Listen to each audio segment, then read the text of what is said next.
Clear tidak melakukan 4 menelpon, maaf bro tetapi mungkin semuanya sudah terlambat. Dalam 15 menit ke depan, saya akan membagikan 5 tanda pasti yang sering digunakan psikolog forensik untuk mengenali perselingkuhan. Dan percayalah, setelah mengetahui tanda-tanda ini, Anda mungkin tidak akan pernah melihat berbagai hal dengan cara yang sama lagi. Dengar, saya tahu Anda berada di sini karena ada sesuatu yang terasa tidak beres. Mungkin itu sebuah firasat. Mungkin Anda mulai memperhatikan beberapa detail kecil, atau mungkin Anda hanya ingin bersiap menghadapi kemungkinan apapun. Dan izinkan saya mengatakan sesuatu yang mungkin tidak akan disampaikan orang lain dengan sejelas ini. Intuisi Anda jarang benar-benar salah. Penelitian menunjukkan bahwa 85% dari waktu ketika seorang pria merasa ada sesuatu yang tidak beres, perasaannya ternyata memiliki dasar. Namun perbedaan antara sekedar keraguan dan sebuah kepastian adalah mengetahui apa yang sebenarnya harus diperhatikan.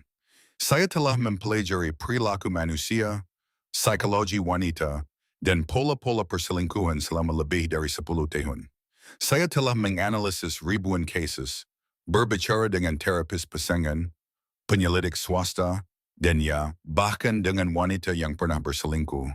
Dan saya menemukan bahwa secerdas atau sehati-hati apapun seorang wanita, ada 5 tanda yang sangat sulit untuk disembunyikan.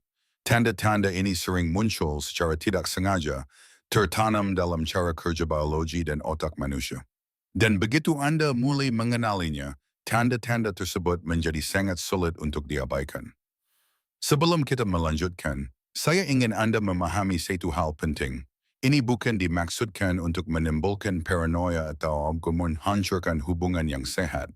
Ini hanyalah informasi, pengetahuan yang sederhana dan apa adanya yang dapat membantu Anda memahami situasi dengan lebih baik. Karena kebenaran, meskipun terkadang menyakitkan, selalu lebih baik daripada menjalani hidup di dalam kebohongan. Jadi jika Anda siap melihat kenyataan sebagaimana adanya, tetaplah bersama saya sampai akhir, karena tanda nomor 3 adalah tanda yang paling sering diabaikan oleh kebanyakan pria, dan justru itulah salah satu yang paling penting. Tanda nomor 1 adalah perubahan dalam cara dia menggunakan ponselnya. Mari kita mulai dengan tanda yang terlihat paling jelas, tetapi juga paling sering disalahartikan. Ponsel. Sekarang dengarkan baik-baik, karena disinilah kebanyakan pria melakukan kesalahan dengan memperhatikan hal yang keliru. Ini bukan hanya soal dia menaruh ponselnya dalam posisi terbalik atau menggunakan kata sandi, itu hanya permukaan. Yang benar-benar penting adalah perubahan besar dalam perilakunya. Bayangkan seperti ini, jika pasangan Anda memang sejak dulu selalu menjaga ponselnya, mungkin itu memang bagian dari kepribadiannya dan bukan sebuah tanda bahaya. Tetapi jika seorang wanita yang sebelumnya membiarkan ponselnya begitu saja, membalas pesan di depan Anda tanpa merasa terganggu, bahkan pernah meminta Anda menjawab telepon ketika dia sedang sibuk, tiba-tiba mulai meninggalkan meja hanya untuk memeriksa pesan, itu adalah perubahan. Jika ponselnya sekarang selalu melekat padanya seperti organ vital, bahkan sampai dibawa ke kamar mandi, maka Anda sedang melihat perubahan perilaku yang cukup jelas. Dan perubahan perilaku biasanya memiliki alasan. Namun ada sesuatu yang lebih spesifik yang perlu Anda perhatikan. Perhatikan bagaimana dia memegang ponselnya ketika Anda berada di depannya. Wanita yang tidak setia dapat mengembangkan apa yang oleh psikolog disebut sebagai perilaku defensif territorial. Mereka mungkin memiringkan layer secara berlebihan, bahkan ketika sebenarnya mereka hanya sedang melihat sesuatu yang tidak berbahaya. Mereka juga bisa terlihat sangat terkejut ketika Anda mendekati mereka dari belakang. Dan bagian yang menarik adalah ini. Mereka mungkin secara spontan berpindah dari satu aplikasi ke aplikasi lain begitu Anda memasuki ruangan, bahkan ketika belum ada sesuatu yang benar-benar memberatkan. Ini dapat menjadi bentuk antisipasi yang dipicu oleh rasa takut. Otak mereka berada dalam keadaan siaga tinggi. Sekarang irony kaya mari kita bicara tentang tanda yang lebih spesifik dari penggunaan ponsel. Saya mempelajari hal ini dari seorang penyelidik swasta yang memiliki pengalaman selama 30 tahun. Tanda itu adalah waktu penggunaannya. Jika dia sering terjaga sampai larut malam sambil melihat ponselnya ketika Anda sudah tidur, jika Anda memperhatikannya bangun di tengah malam hanya untuk memeriksa pesan, atau jika ada peningkatan penggunaan ponsel yang cukup signifikan pada waktu-waktu tertentu, terutama ketika seharusnya dia sedang bekerja atau berbicara dengan teman, maka hal tersebut bisa memberikan banyak petunjuk tentang apa yang sedang terjadi. Orang-orang memiliki jadwal dan kerangka waktu tertentu untuk berkomunikasi, dan ponsel seringkali mencerminkan pola tersebut seperti sebuah cermin. Dan ada satu detail lagi yang ingin saya ingatkan kepada Anda. Perhatikan reaksinya ketika Anda mengajukan pertanyaan sederhana saat dia sedang menelepon. Jika matanya sesaat menunjukkan kepanikan, jika dia dengan cepat menutup atau mengubah sesuatu sebelum menjawab, dan jika reaksi tersebut disertai dengan rasa kesal atau sikap defensif, Anda mungkin baru saja melihat apa yang disebut sebagai respons rasa bersalah yang tidak disengaja. Otak terkadang tidak dapat menyembunyikan reaksi secepat mulut menyembunyikan kata-kata. Saya tahu ini terdengar emosional. Saya tahu mendengarkan semua ini mungkin membuat Anda mengingat kembali situasi tertentu, momen-momen yang sebelumnya tidak pernah Anda pikirkan, tetapi sekarang terasa memiliki arti yang berbeda. Dan itu tidak apa-apa. Kebenaran memang tidak selalu menyenangkan. Kebenaran terkadang menyakitkan, tetapi kebenaran juga dapat membebaskan, karena hidup terus-menerus dalam keraguan bisa terasa jauh lebih buruk daripada hidup dengan sebuah kepastian, bahkan ketika kepastian tersebut tidak sesuai dengan apa yang Anda harapkan. Namun, mari kita lanjutkan, karena tanda-tanda berikutnya bahkan lebih jelas. Dan percayalah, ketika Anda sampai pada tanda ketiga, Anda akan memahami mengapa begitu banyak pria gagal melihat sesuatu yang sebenarnya sudah ada di depan mata mereka. Tanda kedua adalah perubahan fisik yang tiba-tiba. Transformasi fisik.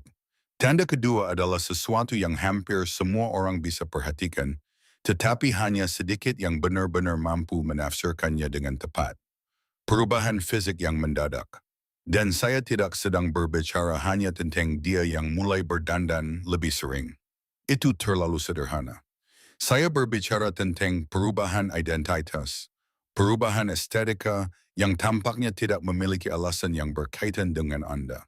Wanita dalam hubungan yang stabil tentu saja tetap bisa berdandan.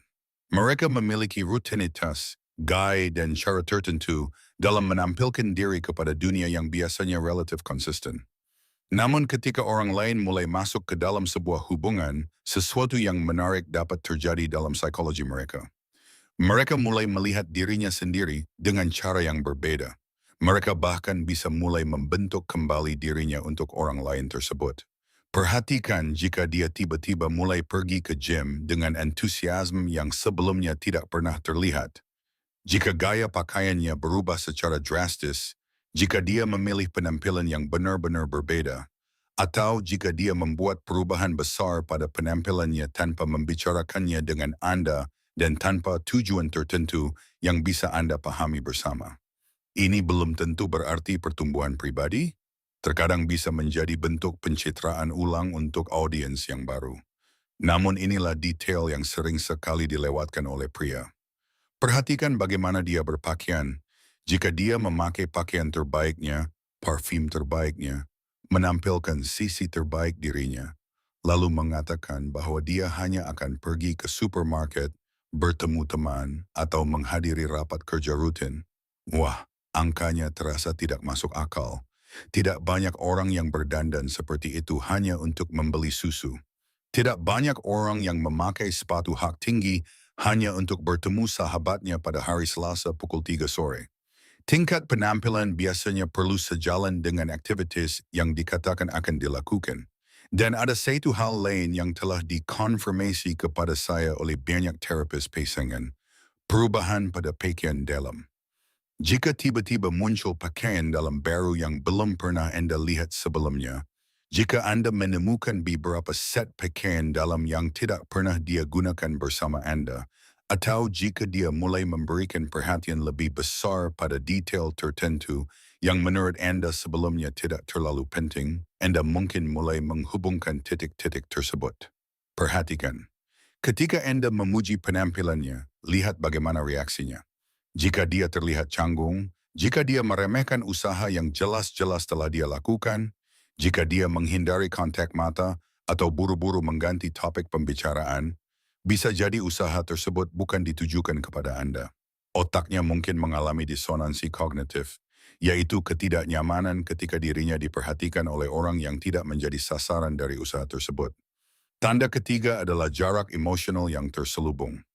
Dan sekarang kita sampai pada tanda ketiga yang saya janjikan sebagai tanda paling penting dan paling sering diabaikan oleh kebanyakan pria, karena tanda ini sering terlihat seperti sesuatu yang sama sekali berbeda.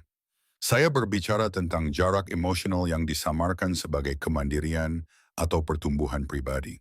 Dengarkan baik-baik, karena ini adalah tanda yang sangat halus, dan justru karena itulah tanda ini bisa sangat merusak. Ketika seorang wanita berselingkuh, dia mungkin tidak lagi mampu mempertahankan hubungan emosional yang sama dengan Anda. Secara biologis, hal tersebut bisa menjadi sangat sulit. Otak manusia tidak dirancang untuk mempertahankan dua ikatan romantis yang kuat secara bersamaan tanpa adanya pelemahan pada salah satunya. Jadi, otak dapat mulai menjauh dari hubungan yang lama untuk melindungi hubungan yang baru.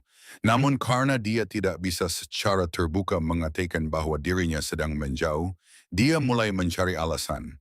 Tiba-tiba dia mulai berbicara tentang kebutuhan akan ruang pribadi, keinginan untuk menemukan dirinya sendiri, atau kebutuhan untuk memiliki lebih banyak waktu bagi dirinya.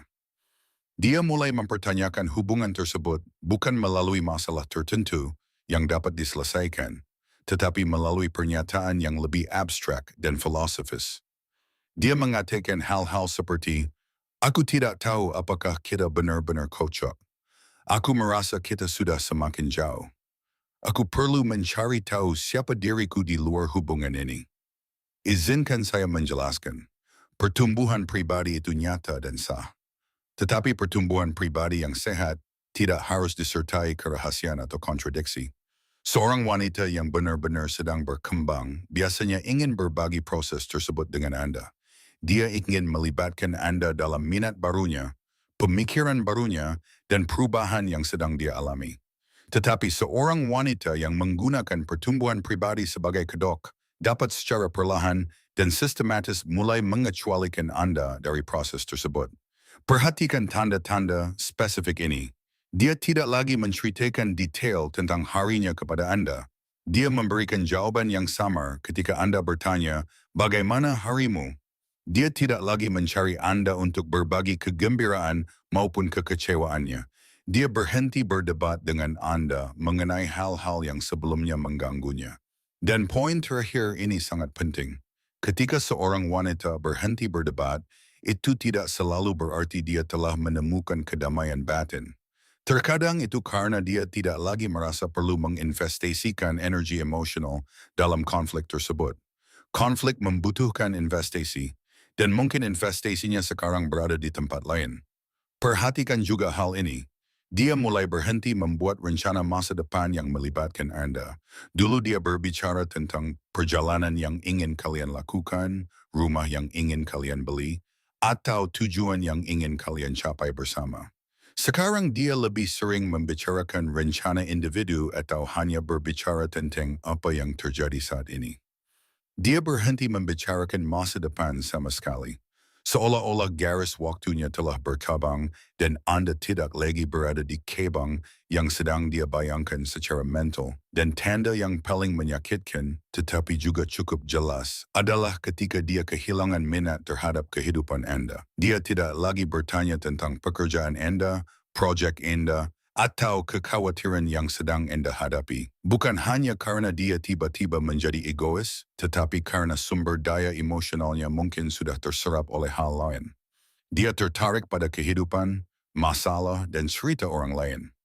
Dan ketika Anda pulang dengan penuh semangat untuk menceritakan sesuatu kepadanya, Anda mungkin melihat sedikit harapan di matanya sampai Anda selesai berbicara. Setelah itu, dia hanya mendengarkan dengan acuh tak acuh. Tanda keempat adalah perubahan dalam keintiman fisik. Tanda keempat berkaitan dengan keintiman fisik, tetapi tidak selalu seperti yang mungkin Anda bayangkan. Ya, terkadang frekuensi hubungan seksual menurun setelah perselingkuhan. Namun tidak selalu begitu.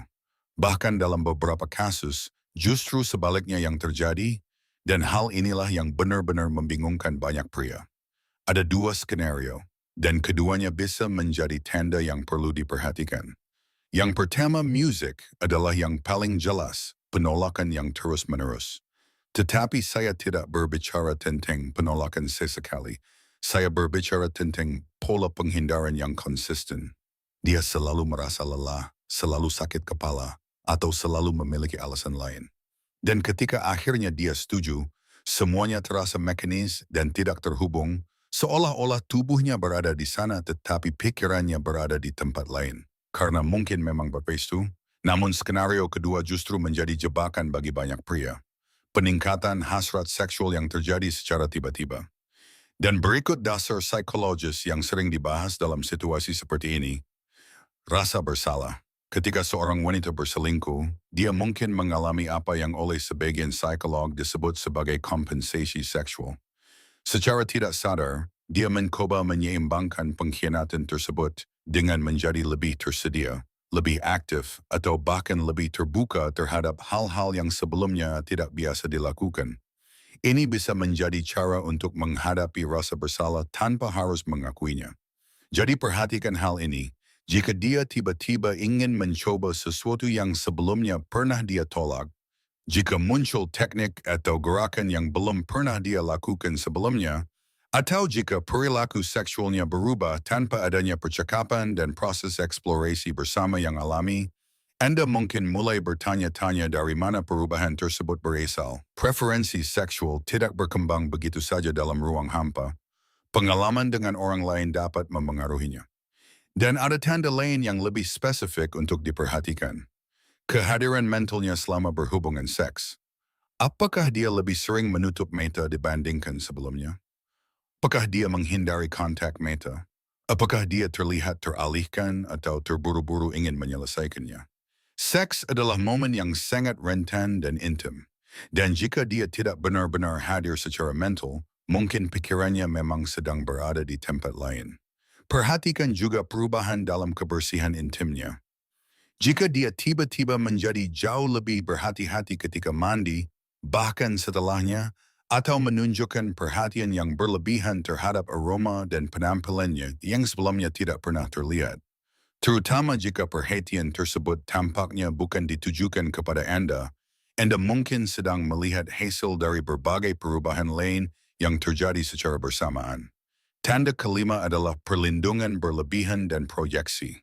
Dan sekarang kita sampai pada tanda kelima sekaligus yang terakhir yang melengkapi semua tanda sebelumnya. Perlindungan berlebihan dan proyeksi. Ini merupakan konsep dasar dalam psikologi, tetapi bisa sangat menarik untuk diamati. Ketika seseorang berselingkuh, pikirannya terus-menerus mencoba menyeimbangkan dua realitas yang berjalan secara paralel. Hal ini dapat menciptakan tekanan kognitif, dan tekanan tersebut perlu dilepaskan. Karena itu, pertanyaan yang sebenarnya tidak bersalah dapat berubah menjadi seperti interogasi. Rasa ingin tahu yang tulus bisa dianggap sebagai sebuah tuduhan. Jika Anda menanyakan sesuatu yang sederhana seperti, "Kamu tadi bersama siapa?" atau "Apa yang kamu lakukan?" jawabannya mungkin bukan sekadar informasi. Jawabannya bisa dipenuhi kemarahan. Anda mungkin mendengar kalimat seperti, "Kenapa kamu tanya begitu? Kamu sudah tidak percaya sama aku? Apakah kamu menuduhku melakukan sesuatu? Kamu paranoid? Kamu gila." Reaksi defensif tersebut tidak sebanding dengan pertanyaan yang diberikan. Dan itulah poin pentingnya. Orang yang tidak merasa terancam biasanya dapat menjawab secara langsung, sedangkan orang yang merasa terpojok mungkin merespons dengan serangan. Namun ada sesuatu yang benar-benar perlu Anda pahami, proyeksi. Tiba-tiba dia mulai menuduh Anda berselingkuh. Dia bertanya, "Di mana kamu? Dengan siapa kamu berbicara? Kenapa kamu terlambat? Tanpa alasan yang jelas dan tanpa penjelasan dari Anda, kecurigaan tersebut mulai muncul. Ini bukan berarti setiap kecurigaan adalah proyeksi, tetapi dalam beberapa situasi, seseorang dapat memproyeksikan rasa bersalahnya sendiri kepada pasangannya. Ini merupakan salah satu mekanisme pertahanan psikologis. Jika dia dapat meyakinkan dirinya sendiri bahwa Anda melakukan hal yang sama, pengkhianatan yang dia lakukan mungkin terasa sedikit lebih mudah untuk dibenarkan. Musik Anda juga mungkin menyadari bahwa dia mulai membenarkan perselingkuhan secara umum. Dia mulai membicarakan pengalaman orang lain dan mencoba merasionalisasikannya. Dia mungkin mengatakan sesuatu seperti, terkadang orang jatuh cinta dengan orang lain dan tidak bisa berbuat apa-apa. Musik. Hubungan itu lebih rumit daripada yang terlihat. Cinta saja tidak cukup. Cinta memang menjadi dasar, tetapi pembenaran seperti ini juga dapat membuat perilaku tertentu terasa semakin normal dan akhirnya membangun argumen yang mungkin digunakan jika semuanya terungkap. Dan tanda terakhir dalam kategori ini adalah ketika Anda tiba-tiba menjadi orang jahat dalam ceritanya. Entah apa yang Anda lakukan atau tidak lakukan, masalahnya selalu kembali kepada Anda. Kamu tidak mendengarkan aku. Kamu tidak memperhatikanku. Kamu tidak mengerti aku. Kamu tidak membuatku merasa dihargai. Dan mungkin memang ada bagian dari kritik tersebut yang benar. Tidak ada hubungan yang sempurna. Namun waktu dan intensitasnya sangat penting. Ketika semua kritik tersebut mulai muncul bersamaan dengan perubahan perilaku lainnya, bisa jadi dia sedang membangun sebuah cerita di mana Anda adalah pihak yang bersalah, karena cerita tersebut membuat tindakannya lebih mudah untuk dibenarkan. Dia mungkin membutuhkan Anda merasa bersalah agar dirinya sendiri tidak terlalu merasa seperti seorang pengkhianat. Dan inilah 5 tanda yang perlu Anda perhatikan. Ponsel yang terlalu dilindungi, perubahan fisik yang sulit dijelaskan, jarak emosional, perubahan keintiman yang tidak konsisten, dan sikap defensif yang disertai proyeksi. Sekarang sebelum kita mengakhiri video ini, saya ingin Anda memahami sesuatu yang sangat penting. Kehadiran satu atau dua tanda saja bukanlah konfirmasi mutlak. Hidup itu rumit. Orang-orang melewati berbagai fase. Tekanan dari luar bisa terjadi.